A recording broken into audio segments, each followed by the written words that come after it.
Abigaël ou le secret des anges. Tome 3 de Marie-Bernadette Dupuis, lu par Nora Hugues.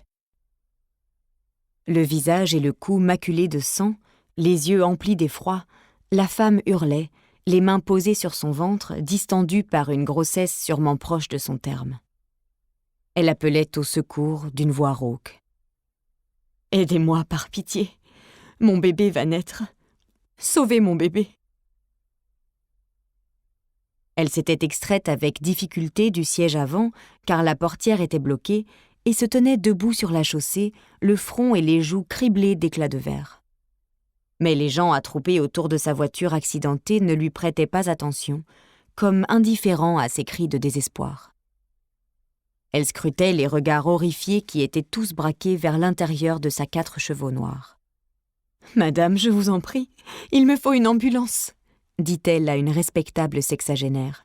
« Je suis en train d'accoucher. » Celle-ci, une main sur sa bouche, livide, ne daigna pas lui répondre, ni le libraire qu'elle connaissait un peu et dont le magasin était tout proche. Les traits crispés, l'homme levait les bras au ciel sans oser s'approcher. Elle l'entendit demander à quelqu'un d'aller téléphoner aux pompiers. « Merci, monsieur, » balbutia-t-elle. « Merci. J'ai vraiment besoin d'aide, » insista-t-elle, incapable de comprendre l'attitude de ceux, de plus en plus nombreux, qui l'entouraient. « Je dois aller à l'hôpital. »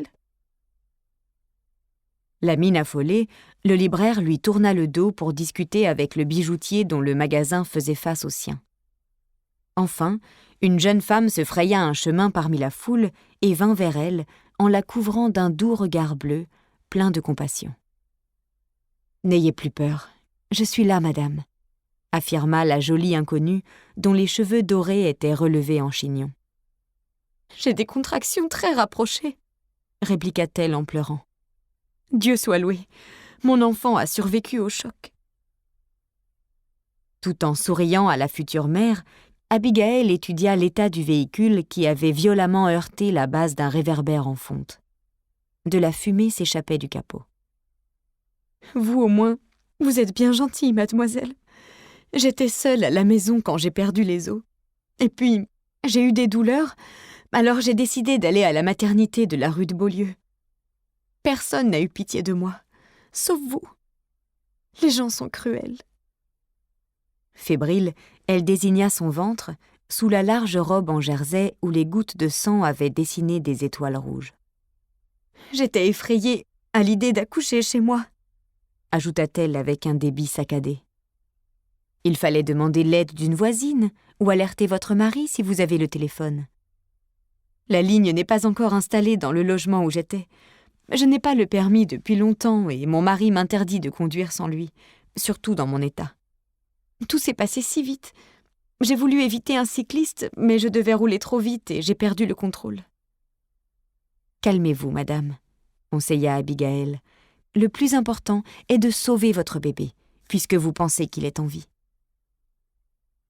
La sirène d'une ambulance retentissait au loin.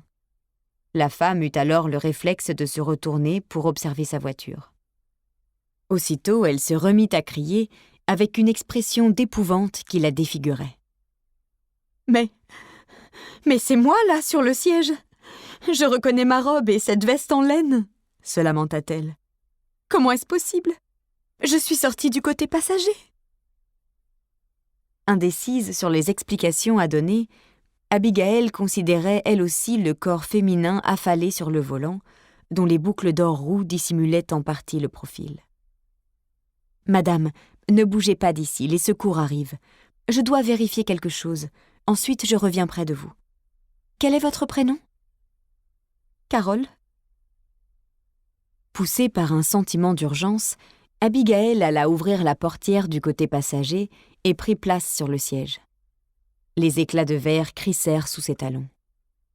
Dès qu'elle posa ses paumes sur le ventre de la malheureuse victime, elle sut que le bébé était vivant. Elle prit ensuite le pouls de la jeune femme. « Je me trompe, » chuchota Abigaël. « Cette femme vit encore, pourtant son âme est déjà à l'extérieur de son corps. » Elle jeta un coup d'œil sur la malheureuse Carole, à la même place, au centre d'un cercle de curieux qui, eux, ne la voyaient pas.